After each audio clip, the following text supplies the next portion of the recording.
Wild black cherry is among the most common trees and also the largest of all the native cherries. Even though some of the bark does have what they call lenticels, those little light lines that go through there. This is not as distinctive as many of the common cherries that we have that are cultivated.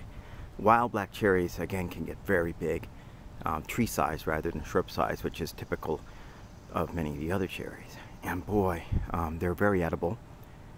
The cherry rum that they're famous for, jams, jellies, but they're also medicinal.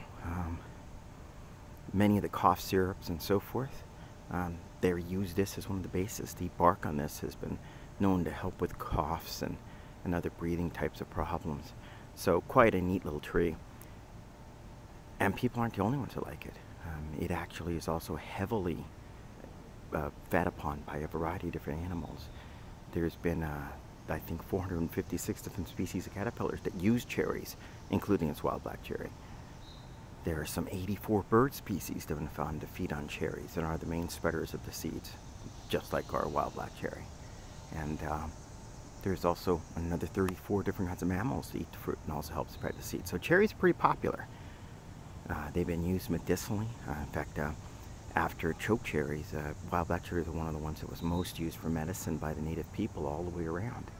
So these are some neat little trees. I'm going to let this one go back up and come down to this one because you can see, again, it's growing. The berries are small and tart in flavor, but they're very good. Some people think they might be a little too tart, but I actually really enjoy the flavor on them. Matter of fact, delicious. And what you're left with is, of course, a little pit. This is what the birds poop out and spread it to another place. So, wild black cherries, like the one we have here, are a wonderful, wonderful wildlife plant. These are our largest native cherries, used by people, used by birds, used by, again, all these caterpillars, which then feed something like 96% of our birds and all of our bat species. Cherries are incredible, and we are quite lucky that wild black cherry is so common, such an important tree. And of course, even for lumber, cherry wood, of course, is pretty popular to use. So what a great tree all around for so many different reasons. Wild black cherry. Prunus serratina, our largest native cherry and one amongst the more important ones. And currently, as you can tell, just starting to ripen, and I certainly enjoy the fruits. Well, I mentioned how edible the quartz cherries are by both man and wildlife.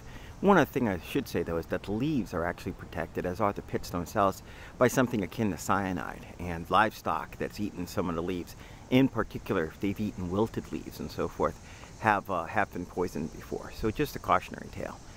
Sure, it's got medicines in it, but it also has, it's edible, but with caution whenever you do anything. And again, wild black cherry is no different from a lot of other ones, where, yes, parts of it are very edible. I love the fruits, but, the leaves are protected from many kinds of predators by this cyanide type of substance, something that keeps it from getting overgrazed by much wildlife, but can be a problem for livestock and so forth. Wild black cherry, amongst the largest of all our native cherry trees.